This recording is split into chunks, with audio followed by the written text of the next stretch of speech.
Hello and welcome back. So it's been a while, it's been a good month. I'm in Austria. I am in fact at the Builders Merchants. I'm about to pick up a couple of things to go down. It's now the very beginning of October, so it's been pretty much a month since I last posted anything. As you can see, the first sprinkles of snow have come on, hit the top of the mountain, but the sun is shining. It's a beautiful day. It's a perfect day. And I'm about to head back out to Italy. So we left at the very beginning of September, came back to Austria. We moved house. We had to change apartments in Innsbruck during September, so that was quite busy and quite stressy. And then I got the flu. I got a fever, terrible sore throat. Was immediately tested. I think they're testing everyone as soon as you have a tickle in your throat. They test you here. So that thankfully came back negative, but I was still off my feet for a good week. So it's been very, very busy. It was busy at work too, but now things have calmed down a little bit, and it's time to head back down to Italy to see how that's going on in the house. There are new restrictions in place in Italy, so it'll be a mask outdoors at all times.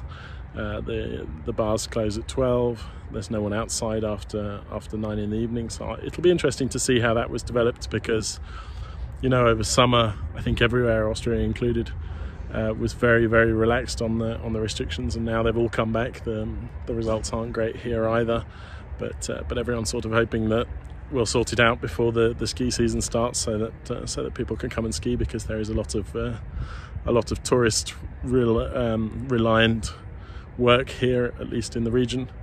So there we go. I'm going to head into the Builders Merchants, pick up the 2-3 little things I need, and then I'm going to hit the road. And in 5-ish hours, we'll be down there. The weather forecast is fabulous here and terrible there. I might well film some shots, because we might get some nice snow over the Brenner, or as we go across the Apennines, and I'll keep you updated with that. And otherwise, I'll see you when we get to Guinardi.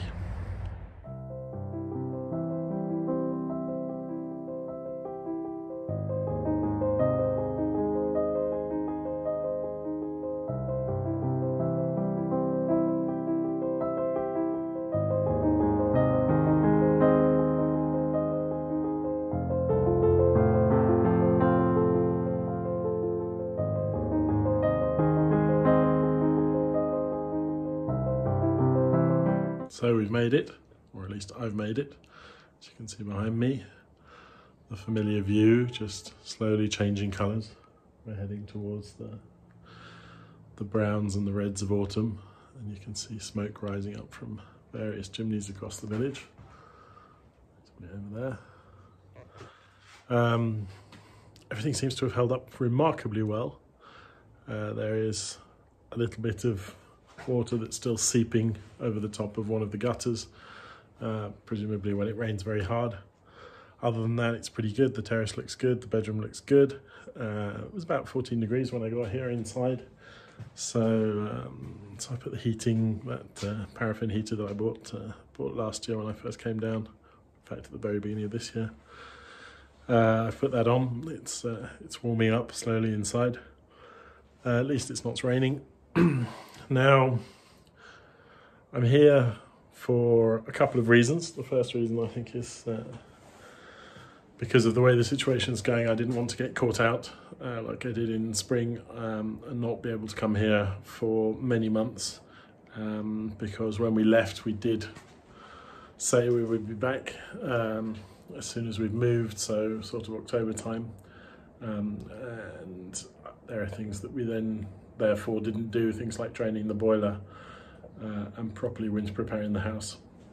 So that's one of the things I'm here for, just in case. Hopefully we will be back down again and again before the end of the year, depending obviously on weather, temperature, and all kinds of other things. But there are precedents across Europe now where second lockdowns or restrictions are coming into place. The German government has classified Tyrol, which is where Innsbruck is, where we live, as a danger zone. So if I was to try and get into Germany now, I would have to quarantine or provide a negative test. So that's sort of, you know, one of the main reasons that I've decided to come down. It was quite a spontaneous decision, really.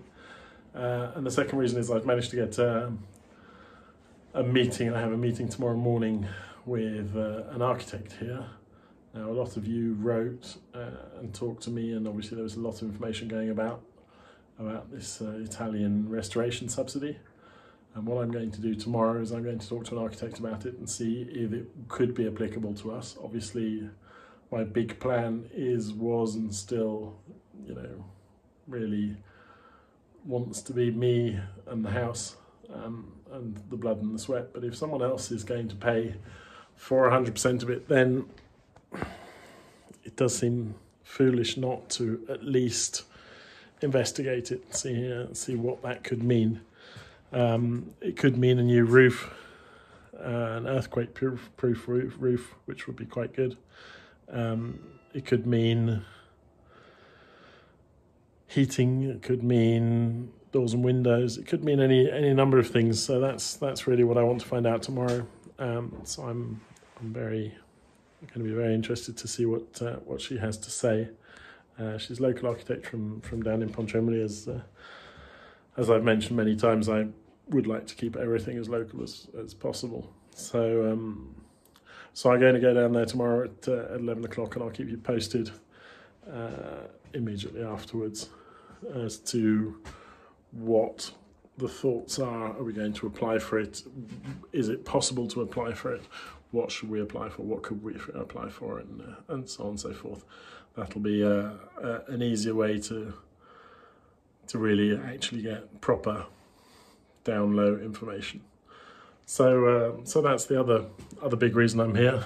While I'm here, obviously, I'm going to try and get on and do some things, mostly tidying up. I might try and empty the bedroom. It's all going to depend on what happens tomorrow. So tomorrow, basically, they say, oh yeah, no, we can get companies in, and they'll redo a lot of things in the house. Well, then I'll probably leave it for a little bit, and I'll come up and down, obviously film and see how they're getting on, and show you what's being done, how and why. They're going to redo the entire house and paint it and plaster it and build bathrooms, so there'll still be plenty for me to do. It's just a question of, you know, how and when. So if it goes well tomorrow, I mean, if we decided that, yeah, this is actually going to work, and we fill out the applications and apply for it, then I shall do more of getting the house ready for winter than actually preparing or building anything more, I think, for the moment. There are a couple of little things that need to be done. You know, the door needs to be hung on that little bathroom. I need to waterproof a little bit more the front door, because I was going to rebuild it. I still am going to rebuild it, but not here. I'm only here for 3 days, so I won't get a huge amount done.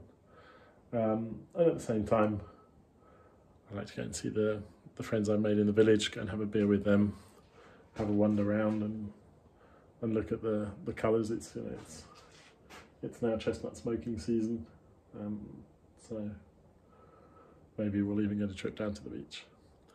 So there we go. I'll keep you updated as and when things progress.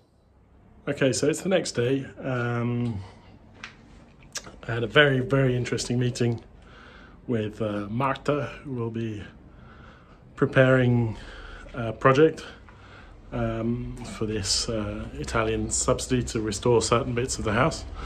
I know I was planning on doing it all myself, but if someone's giving you something, it seems foolish to kind of give up on it. So what we've more or less decided to do, we need to put it all together, is to apply for the roof to be completely redone. Now that's two parts. So it's obviously new tiles, new lets, new beams, but also because we're in a seismic zone, like a reinforced concrete belt around the top of all of the walls.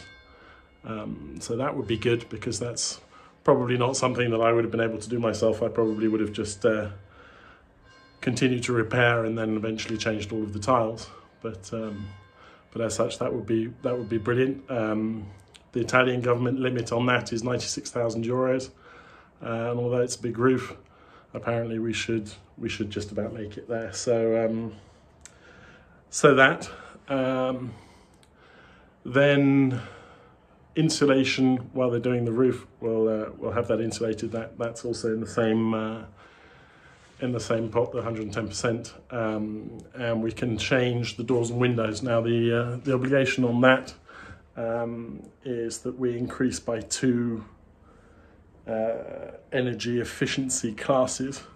When we bought the house, obviously it was, as all houses in Europe, it was checked and it was given a number, or a letter rather, and it was given the lowest possible letter, I think an F or a G, meaning it has no insulation whatsoever. So it'll be very easy to increase by 2 categories there.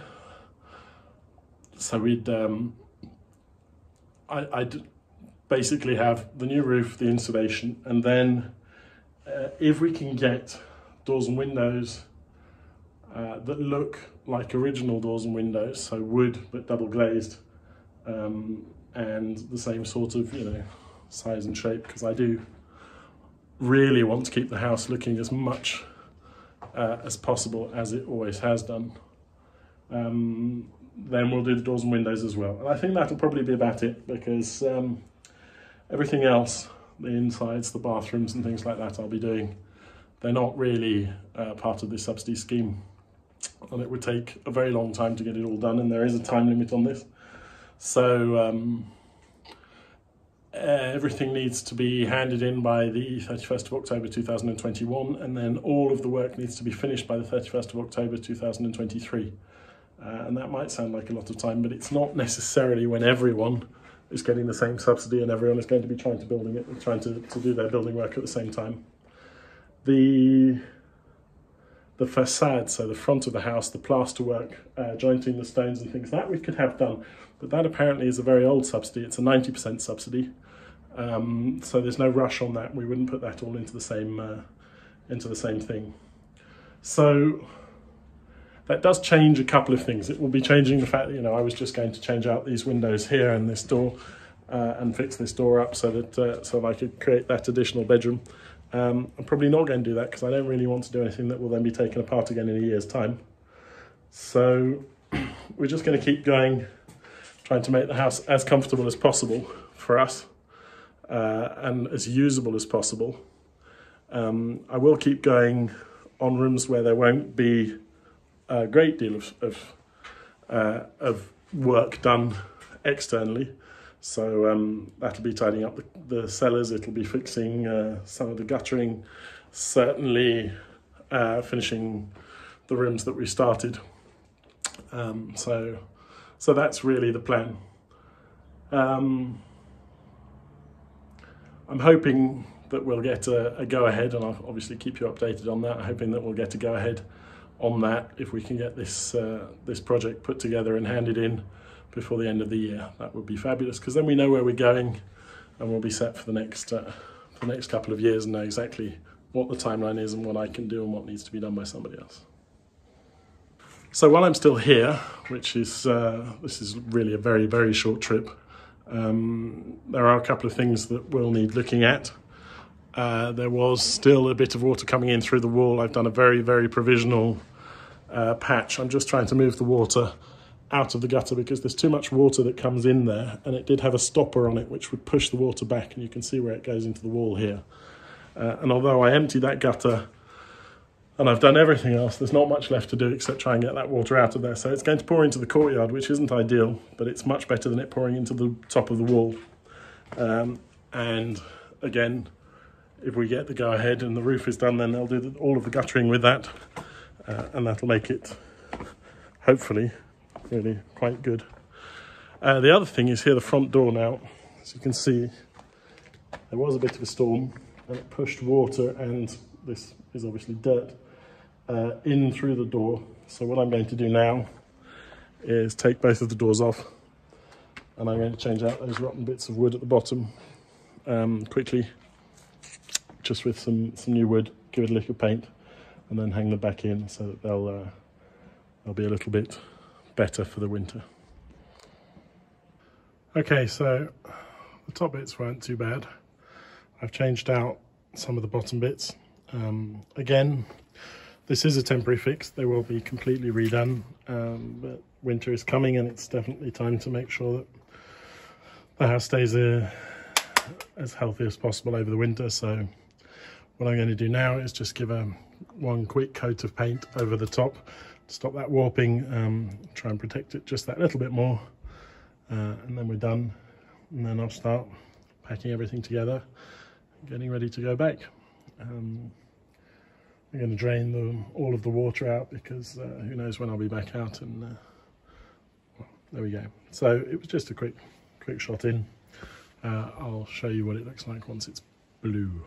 Okay, so I've done one side of it. It'll probably need 2 coats. I don't know if I'll get around to doing 2 coats before I leave tomorrow morning, but I think it looks a world better. You know, it hides what I've just done and makes it all sort of uniform. Paint isn't very expensive, and I've probably said this a few times now, but the difference a lick of paint can make, and the competence or the skills needed just to paint something are so minimal that don't hesitate. If you've got something that just looks a bit drab, try it. Give it a lick of paint. You know, even white paint always makes things look better. Another glorious morning here in Tuscany.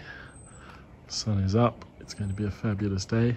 Unfortunately, it's going to be my last. I'm going to head back into Austria. I'm going to go get the van in a couple of minutes. I've emptied the boiler, well, the hot water tank. I've drained the water lines in the house so nothing can freeze. I'm hoping that the borders will stay open and that everything will calm down over the next couple of weeks. In which case I should be back very soon, but better safe than sorry, so makes sense to get everything winter ready. The door's looking fabulous, both sides blue. There's it for you. It's a lot happier like that, I think, than the brown. You just have to imagine the rest painted white, and perhaps, well, I'm not sure exactly what the colour scheme will be for the outside of the house. Look, the roses are still in bloom. There are new ones coming every day. Truly amazing. So yeah, I'm going to miss it, as I always do, because I really love being down here. And I'm sure you all understand why. But that's going to be it for now. I know it's been a while since I posted one, and I hope it won't be a while since I post another one. But it's all down to where I am, what I'm up to. So at any rate, thank you very much for watching. Thanks for following. I will now have a little bit more time and hopefully be able to get back onto the comments and get back onto making some more films. So take care in these difficult times, and we'll hopefully catch up soon. Bye bye for now.